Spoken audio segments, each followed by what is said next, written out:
Mula na sa ating preaching service. Purihin po ang Panginoon at sa biyaya niya na tayo po ay malaya na muling makapakinig sa kanyang mga salita. Bilang panimula po, tayo po ay umawit dito po sa page 1. Dakila ka. How great thou art.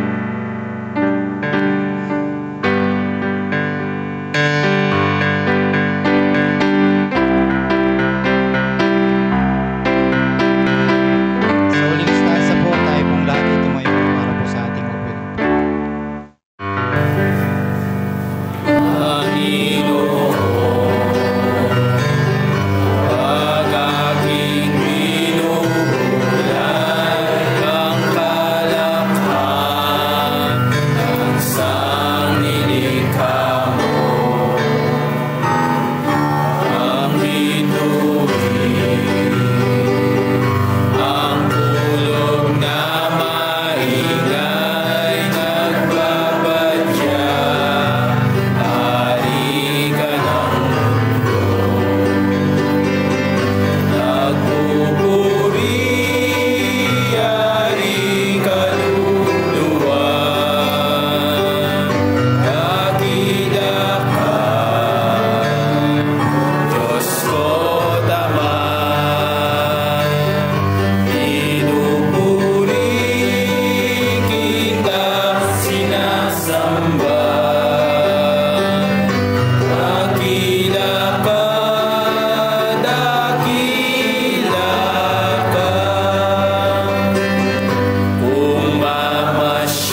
po'y manalangin.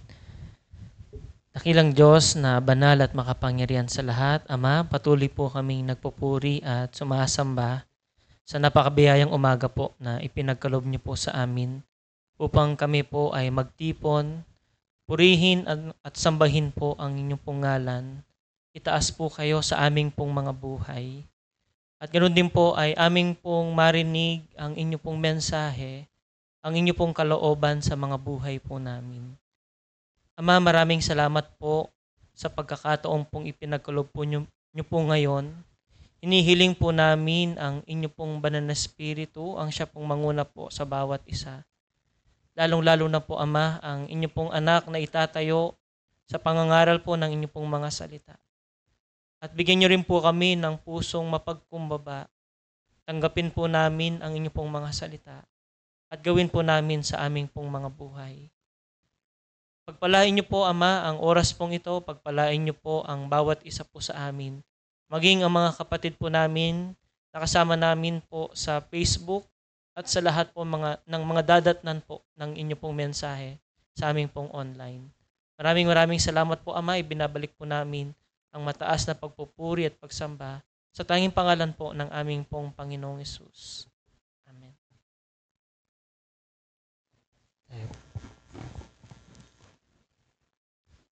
At para po sa announcement, ang lingguhan po nating gawain, kanina po nag-start po yung groupings ng 9:30 at ngayon po ang preaching service nating ginaganap ngayon. At mamayang 11:30 po ang breaking of bread naman. At patuloy po nating pakipag-pray yung mga outreaches po natin. Ang Bible study po sa Suliv, sa Nueva Ecija, at ang gawain po sa Valenzuela Christian Church po. At ang mga children's ministry po sa Suliv at maging sa Valenzuela at Nueva Ecija po. At yung year-end po natin, patuloy po nating pag-pray sa mga bata po sa December 21, kung di po ako nagkakamali. Sa Nueva Ecija po sa December 27. At sa Valenzuela naman po sa December 28. At ang dito po sa atin sa December 29. Wala na po ba akong nakalimutan? Siguro po marahil ay oras na rin po. Tatawagin ko na rin po ang ating tagapagsalita. Si Brother Wilson Gutierrez po.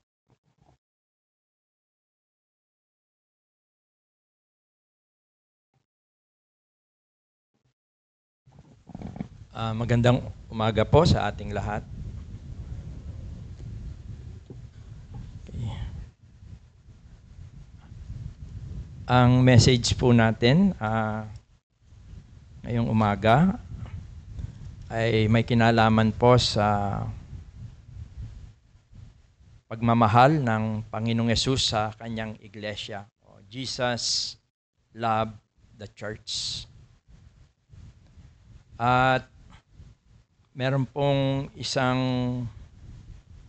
talata sa Bible na nagbibigay diin po sa pagmamahal ng Panginoon sa kanyang iglesia.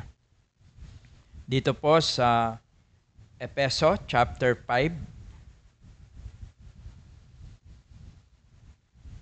at babasahin ko po yung verse 25 hanggang 27. Ephesians chapter 5 verse 25 to 27.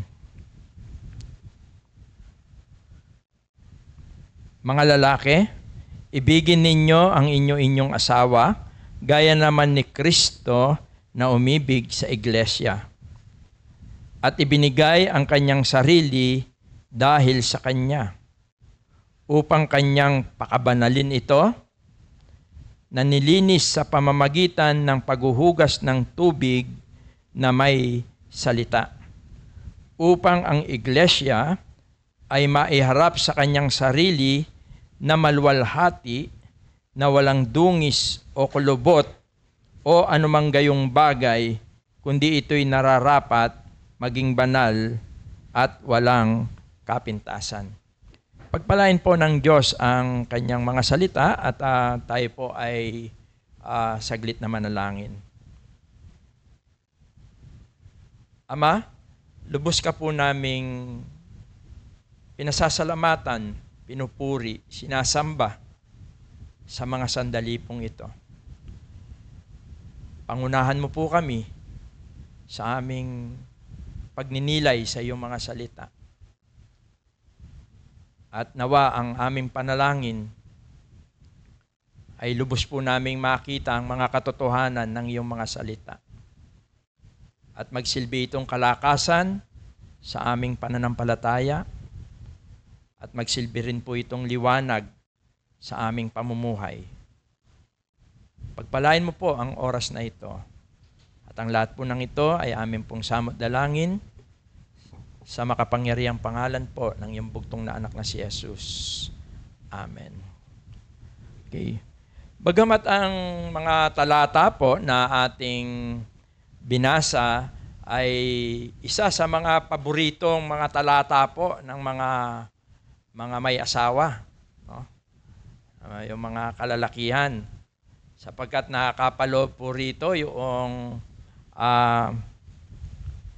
hindi lang pala yung mga kalalakihan, paborito po pala ito ng mga wife, no? Mga asawang babae, sapagkat nakapaloob po rito yung katotohanan na sinasabi rito na mahalin. Sabi po kasi rito, ibigin ninyo ang inyong asawa. Kaya ito po yung pangunahing katotohanan dito, yung konteksto niya po, ay nagbibigay din po ito regarding sa submission. Yun po yung pinakatema na una, yung pagpapasakop sa kapangyarihan ng Espiritu Santo, and then ay yung pagpapasakop sa isa't isa at yung pagpapasakop ng mga kababaihan sa kanyang asawang lalaki. Ito po yung konteksto ng Ephesians 5, no? Subalit nabanggit po rito ang ginamit na illustration kung paanong mahalin ng lalaki ang kanyang asawang babae ay ang pagmamahal ng Panginoon sa kanyang iglesia. Ang sabi po rito, no, sa verse 25, gaya naman ni Kristo.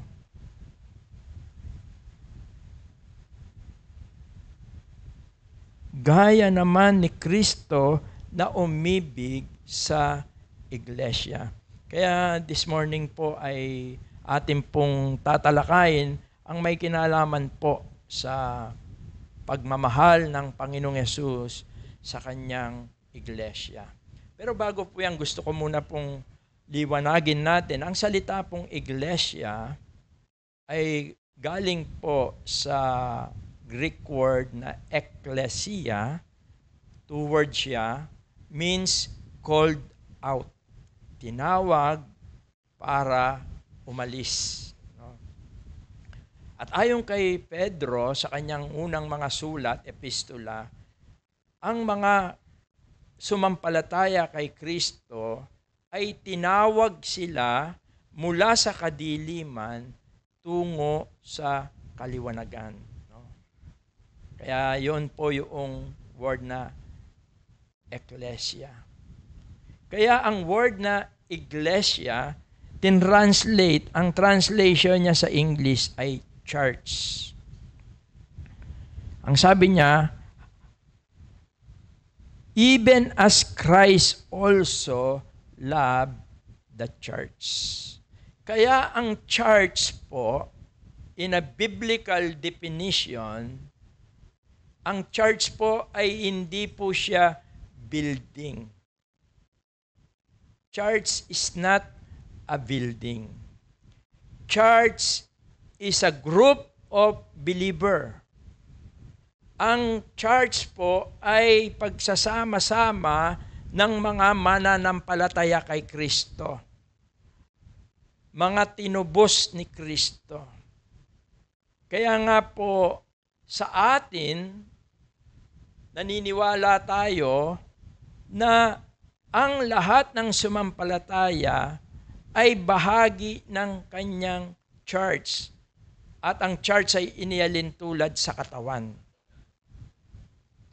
Kaya sa atin po, wala po tayong membership. Hindi tulad sa ibang mga local assembly. Naglalagay sila ng mga membership. No? Kasi po, bakit tayo po ay walang membership?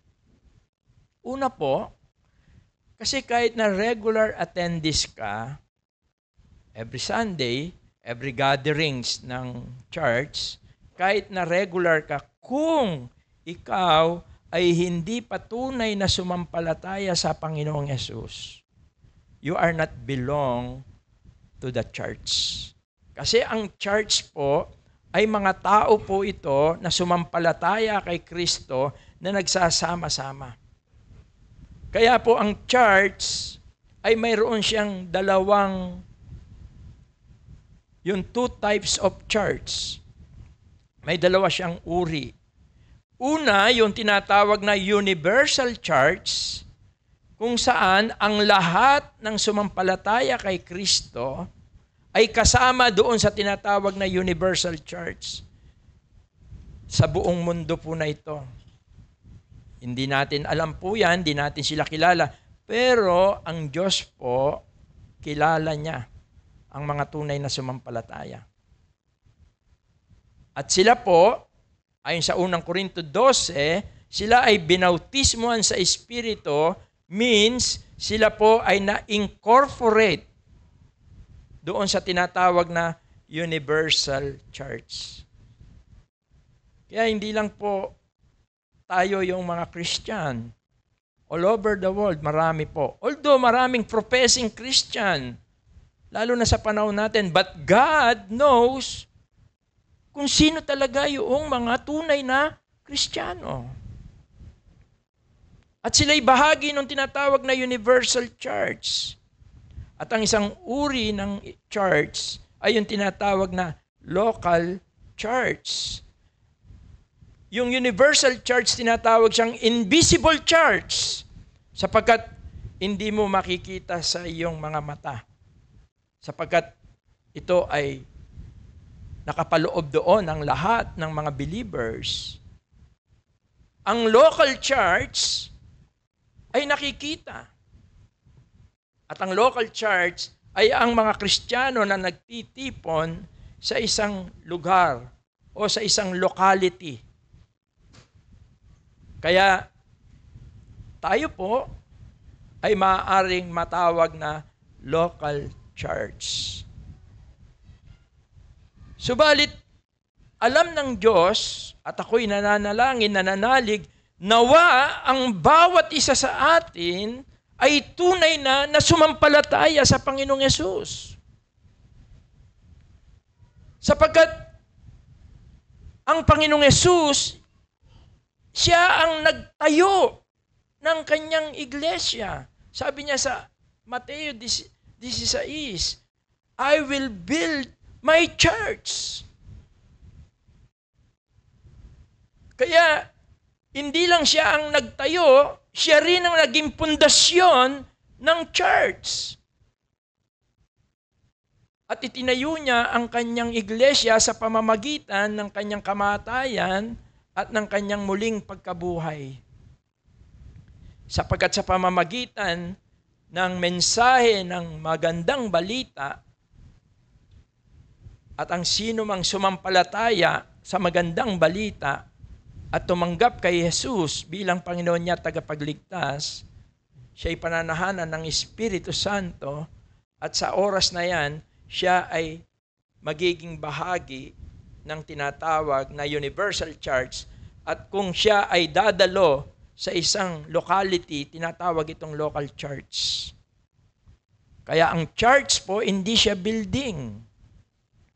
Kaya lagi ko po, pagka tinuturo ko yung about sa church, pinapa-spell ko yung church. C-H. You are C-H. Without you, there is no church.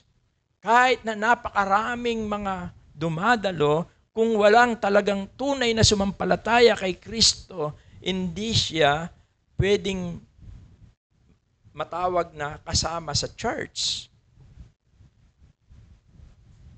Kaya ang aking panalangin po sa ating local church, nawa ang pagdami natin ay tunay na, ang bawat isa ay tunay na sumampalataya sa Panginoon. Kasi kung ikaw ay faithful lang na umaaten, pero hindi ka patunay na sumampalataya, tumanggap kay Kristo, I'm sorry to tell, you are not belong to the body of Christ, you are not belong to the church. Para ka lang kamukha ng iba na religion. Kaya nga sabi ko sa inyo, sa atin po, is not religion.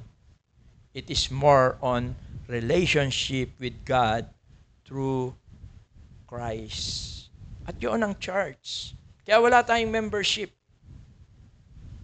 Malay ko. Pero ang mahalaga, ang Panginoon, alam niya po kung sino yung mga tunay na bahagi ng kanyang iglesia. At ang iglesia, sabi po rito sa pinag-aaralan natin, Jesus loved the church, both universal and local church. Kaya napakahalaga po na makita natin ang katotohanan po na ito.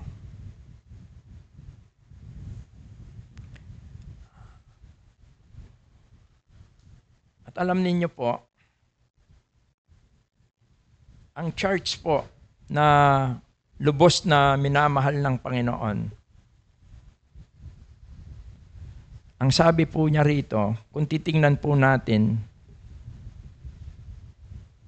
sabi nga, mahal ng Panginoon ang church. Pero alam ninyo, kung titignan mo ang locality, yung vision ng church, makikita mo, parang napakahirap niyang mahalin. Why? Because, yung tinatawag na imperfect church. Kung pagbabasihan po natin yung mga ugali natin, yung mga buhay natin, yung mga ginagawa natin, kung titignan natin, makikita natin na ang church ay imperfect siya. Parang dahil yung kakasala tayo. Kaya kung doon tayo magpo-focus doon sa nakikita natin, no? Parang napakahirap mahalin ng isang church because of imperfect. Napakahirap mahalin po ng isang local church. But in Jesus' view, ito po ang maganda. Sa paningin natin, parang napakahirap mahalin dahil yung imperfect nga po tayo. Pero ang napakaganda po sa paningin ni Jesus.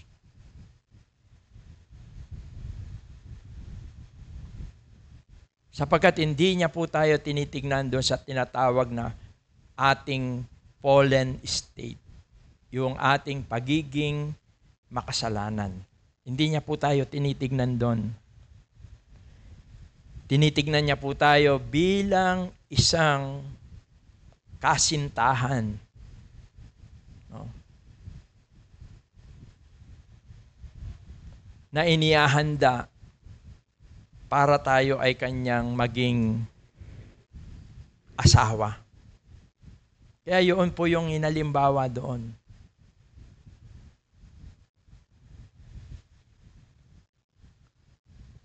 At yan ang isang napakaganda po.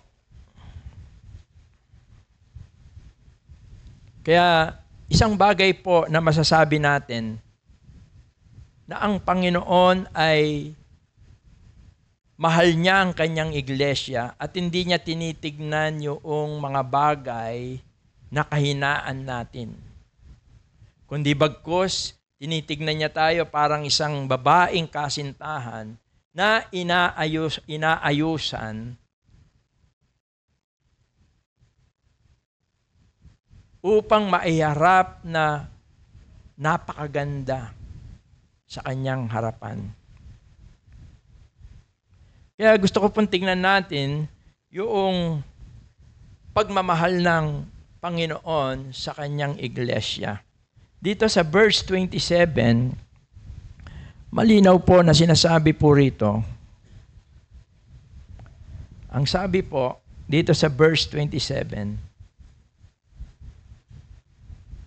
upang ang iglesia ay maiharap sa kanyang sarili na maluwalhati, na walang dungis o kulubot o anumang gayong bagay, kundi ito'y nararapat na maging banal at walang kapintasan.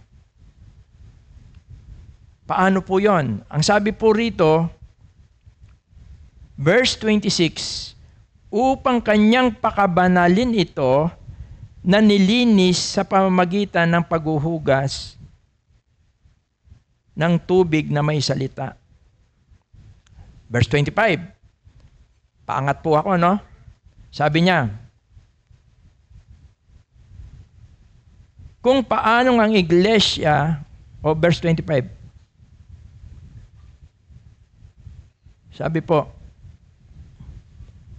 gaya naman ni Kristo na umibig sa iglesia at ibinigay ang kanyang sarili dahil sa kanya. Mga kapatid, napakahalaga po ng karakteristik ng pagmamahal ng Panginoon sa kanyang church. Tinatawag po itong sacrificial love. Yung sacrificial love, ito po yung karakteristik ng tinatawag na agape love. Ito po yung the highest form of love. Pinakamataas na antas ng pagmamahal, sapagkat itong pagmamahal na po ito ay pagmamahal mula sa Diyos. Tandaan natin, ang Diyos ay pag-ibig. Hindi lamang po niya yun ay hindi lang po siya mapagmahal, kundi likas sa Panginoong Diyos ang kanyang pagmamahal. At ang pagmamahal na iniukol ng Panginoong Hesus sa kanyang iglesia ay yung pinakamataas na antas ng pagmamahal. Pinakamataas na antas ng pag-ibig. Ito yung tinatawag na sacrificial love. He gave Himself. Ibinigay niya ang kanyang sarili.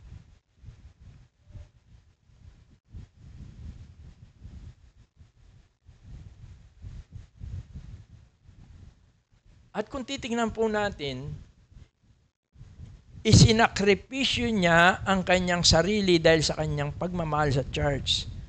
No? Hindi po siya namatay o hindi po niya ito ginawa dahil sa performance ng church. No. Even na ang church, sabi nga natin, ay napakahirap mahalin. Ganun pa man, dahil imperfect tayo, ganun pa man, ang ating Panginoon ay minahal niya tayo. Sabi nga ni Juan, He first loved us. At ito po ang napakaganda sa pagmamahal ng Panginoong Yesus sa kanyang iglesia.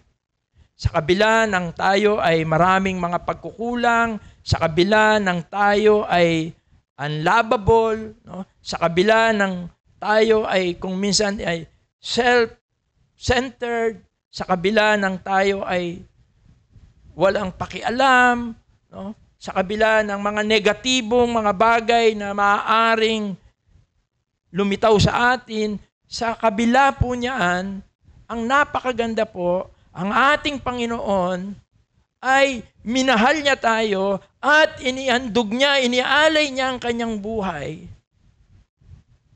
para sa church. Tinatawag na sacrificial love. Second, dito sa mga sumunod na talata, ang sabi po, upang kanyang pakabanalin ito. Tinatawag po itong sanctifying love. No? Ang kanyang pagmamahal po, ang siyang nagpabanal sa atin, ang kanyang kamatayan, ang kanyang muling pagkabuhay. Binigay niya ang kanyang buhay, tumigis ang kanyang banal na dugo doon sa krus ng Kalbaryo upang sa pamamagitan ng kanyang dugo ay mahugasan ang ating karumihan upang tayo ay maging banal sa kanyang harapan. Tayo ay kanyang pinawalang sala. Tayo ay kanyang pinapabanal, sanctified. No? Yung salitang pinapaging banal. Yung salitang sanctified, ito po ay nanggaling sa salitang holiness. Na ang ibig sabihin ay to set apart. In Tagalog po, ibinukod niya po tayo. Ibinukod po niya tayo. Kaya ang church ay ibinukod ng Diyos para sa Diyos. Yun ang pinakalayunin ng iglesia. Tayo ay pinabanal ng Panginoon. We are sanctified by His love. Kaya meron tayong purpose. Merong layunin ng Diyos sa atin. At isa na po yung maluwalhati natin siya. Yun ang purpose natin. To glorify God. To worship God.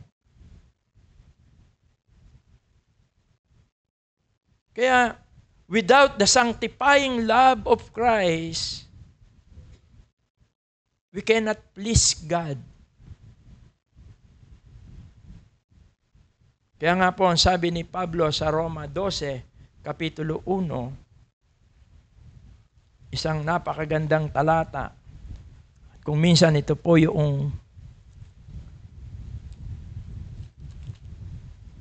kailangan natin sa ating pagpupuri at pagsamba sa Panginoong Diyos. Ang sabi niya, kaya nga mga kapatid, ipinamamanig ko sa inyo, alang-alang sa mga kahabagan ng Diyos, na inyong iharap ang inyong mga katawan na isang haing buhay, banal, nakaaya-aya sa Diyos, na siya ninyong katampatang pagsamba. Without the sanctifying love of Christ to everyone, we cannot worship God. Kaya, napakahalaga po ng katotohanan ito.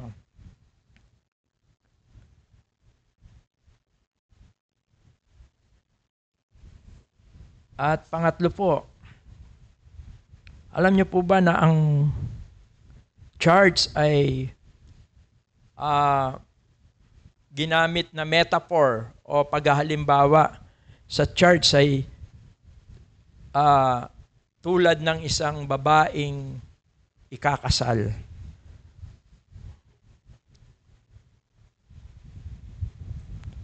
Tayo po ay bride of Christ. Yan po ang larawan ng church. Siya po ay bride, no? Kaya yan po yung kalagayan ng church eh. Hindi pa po tayo ikinakasal, no? Tayo inihahanda pa. Kasi mangyayari po yon sa mga future events, eschatology, no? Yung rapture and then yung marriage supper of the Lamb ay doon sa Revelation. Isang napakagandang pag-aaral din po yan sa Bible, no? Kaya for the meantime, para tayong nandito, piniprepare tayo ng Diyos. At yun yung isa sa mga function ng church, yung tinatawag na edification of the church. Kasi pinatitibay tayo. Unti-unti tayo. Kaya yung pananampalataya po natin, isang bunga niyan, yung new life natin. Unti-unti tayong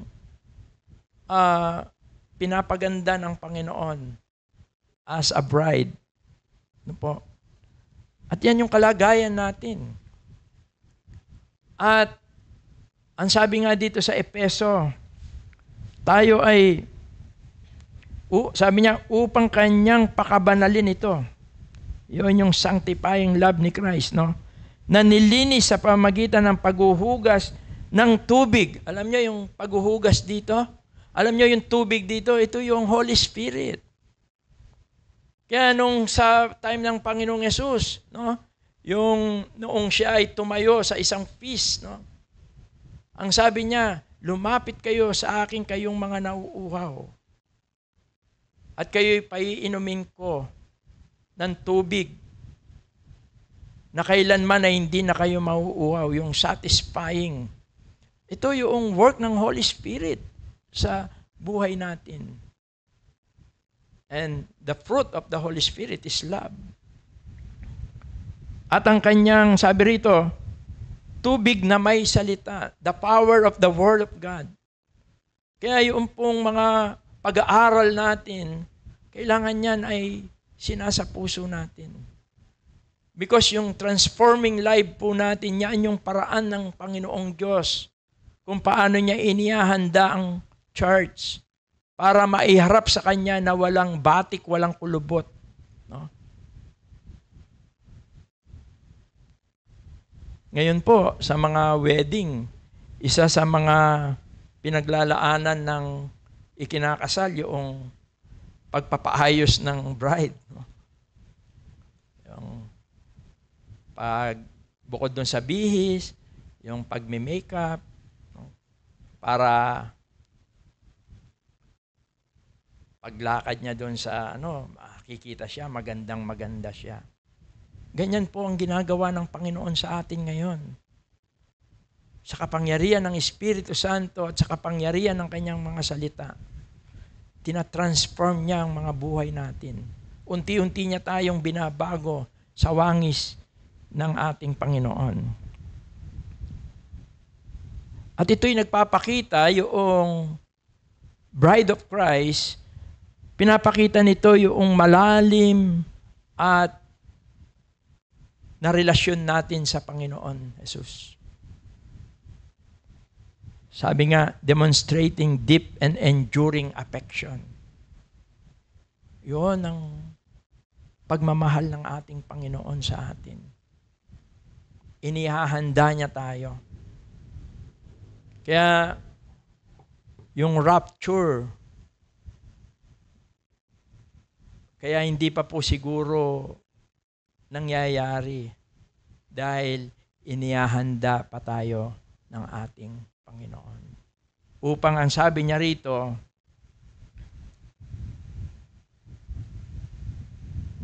upang ang iglesia ay maiharap sa kanyang sarili na maluwalhati, na walang dungis o kulubot o anumang gayong bagay, kundi ito'y nararapat maging banal at walang kapintasan.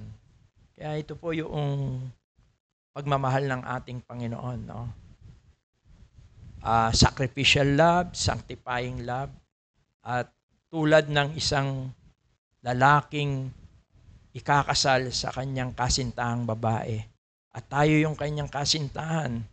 Tayo ngayon ay inihahanda upang sa pagharap natin sa Panginoon, tayo ay napakaganda, very splendor. Hindi yung itsura, kundi yung kabanalan, kalwalatian ng ating Panginoong Diyos. At ginagamit niya ang kapangyarihan ng Espiritu Santo na sumasa atin at ginagamit niya ang kapangyarihan ng kanyang mga salita.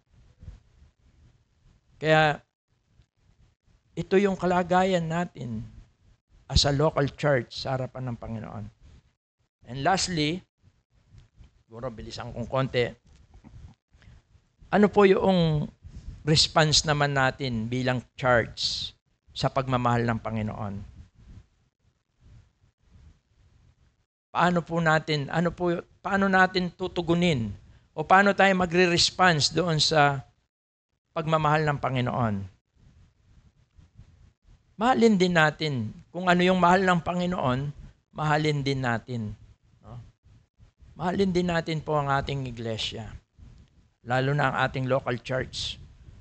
Manatili tayong committed sa ating church. Ano yung committed? Committed.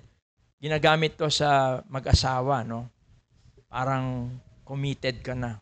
Hindi ka na titingin sa iba, kundi mananatili kang faithful sa iyong local church. Even na alam natin, hindi perfect ang ating church, no? Pero wag natin iiwan. Baka kaya lang tayo nandito dahil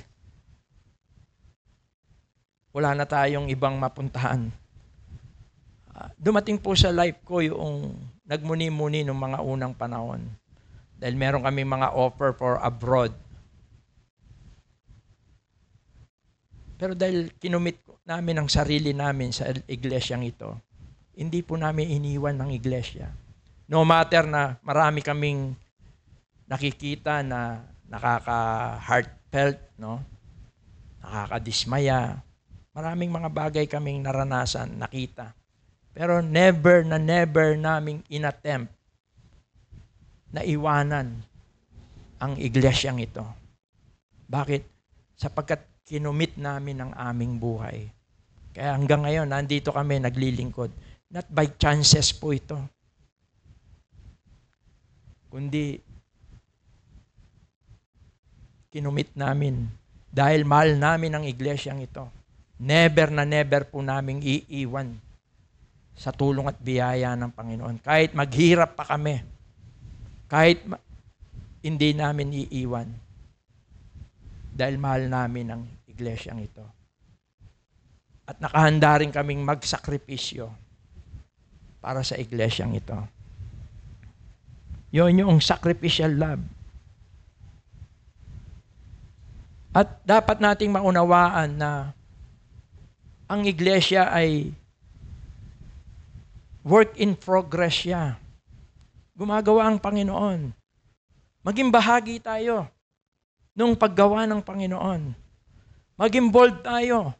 Tumulong tayo sa mga ministry.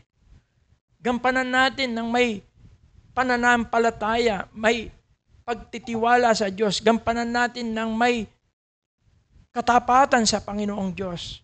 Sapagkat alam natin na ang Panginoon ay gumagawa siya para maiharap niya ang kanyang lokal na iglesyang ito na kaaya-aya at kalugod-lugod sa Kanya.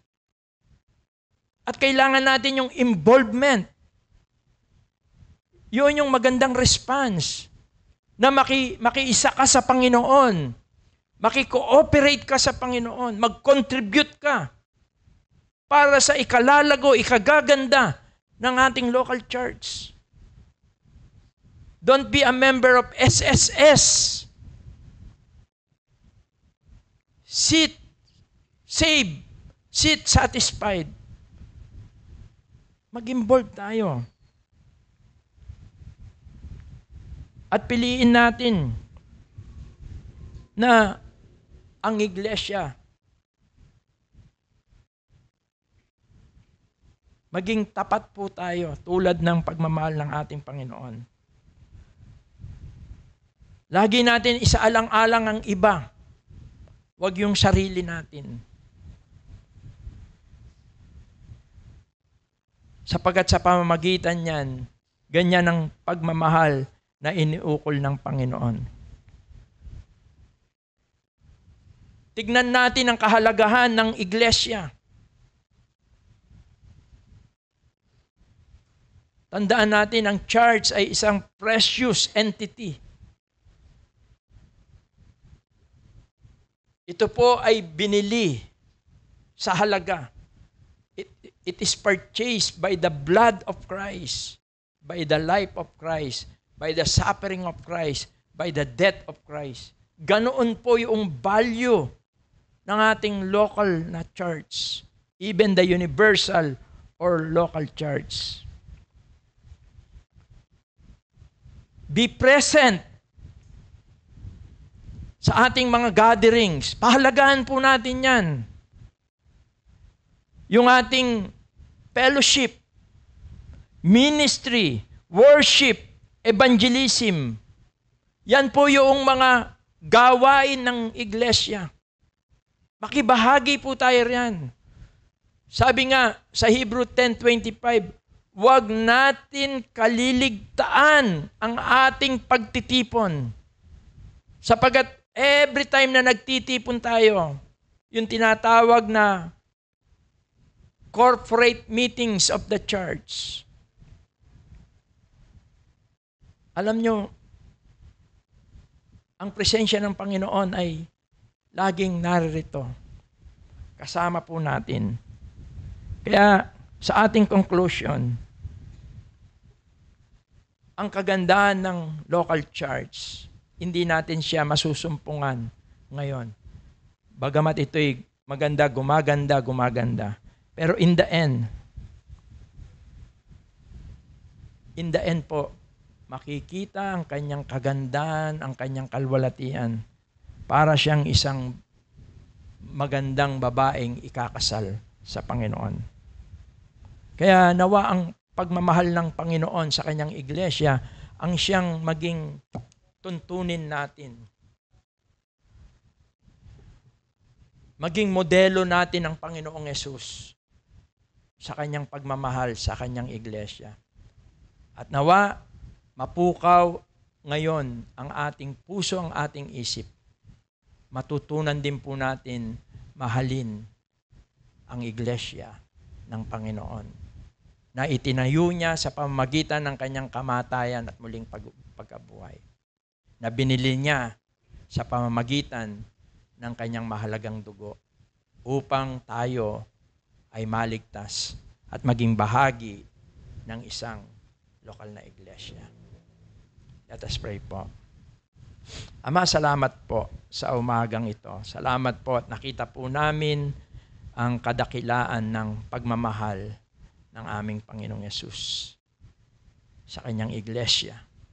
Salamat din, naging reminder po ito sa amin na matutunan din po naming mahalin ang iyong local church, ang Florida New Settlement Christian Church. Pagpalain mo po, Diyos, ang iyong mga salita.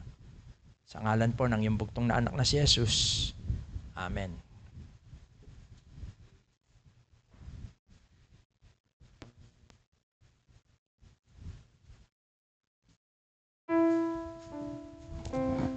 Purihin po ang Diyos at salamat po sa kapatid na kanyang ginamit. Nawa po ang bawat salitang ating narinig ay naging pagpapala po sa bawat isa at hamon na rin po. Tunay nga po na napakadakila ng pag-ibig ng Panginoon. Bagamat tayo po'y makasalanan, tayo po'y kanyang inibig. At bilang pagtatapos po, tayo po ay umawit dito po sa page 15, The Love of God.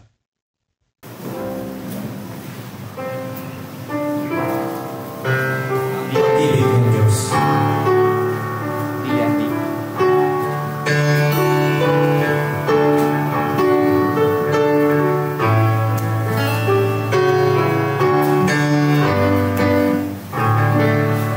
Dakilang pagsinta ng Diyos, isa tulad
kapatid na dyan ang ating closing prayer.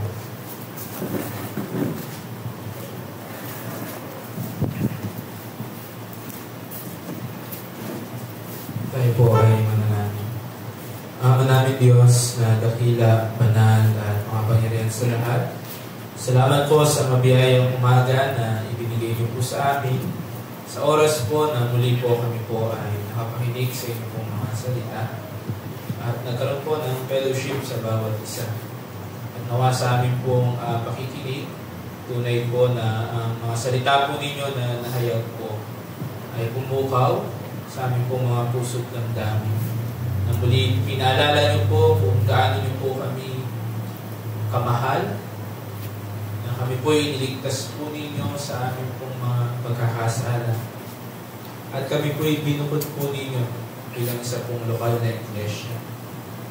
Kung paanong patuloy niyo po kaming iniibig bilang isang lokal na iglesia. Kaya nawa ang dalangin po namin, ito po ay masulian din po namin ng pag-ibig. Bagamat hindi po namin kayang pantayan po, Ama, ang pag-ibig po ninyo sa amin, ang pag-ibig ng Panginoong Yesus sa amin. Ngunit nawa, masumpungan niyo po kami na sa amin pong buhay bilang isang mananampalataya ay makita rin po ang bunga ng Espiritu ng iba kundi ang pag-ibig na kami po ay magpagapit po sa inyo at amin din pong ibigin ang iglesia. Salamat po sa mga paalala po na ito. At ang dalangin po namin ay ito po ay kami pong maisabuhay. Makita po ito sa amin pong pang-araw-araw. Makita po ito sa amin pong mga desisyon. Makita po ito sa amin pong mga pinipili sa araw-araw ng amin pong buhay. Salamat po sa lahat po ng kapatid na dumalo. Nagbigay ng panahon at oras po sa araw po na ito. Salamat din po sa lahat po na nakapanood at manonood pa po sa aming pong video na marirecord. Din po salamat po sa inyong pong anak na ginamit na nagayag po sa inyong pong mga salita. Dalangin po namin kayo po ang patuloy po na magpala po sa bawat isa po sa amin hanggang sa natitirang gawain po sa umaga po na ito, ang breaking of bread. Kayo po ang manguna at sa lahat po ng mga kapatid na unang uuwi, kayo rin po ang mag-ingat po sa mga kapatid. Muli po, Ama, ang lahat po ng ito ay aming pong pinapasalamatan at hinihiling sa tanging pangalan lamang po na ipong bugtong na anak na si Kristo Jesus. Amen. Good morning po and God bless po sa ating pong lahat.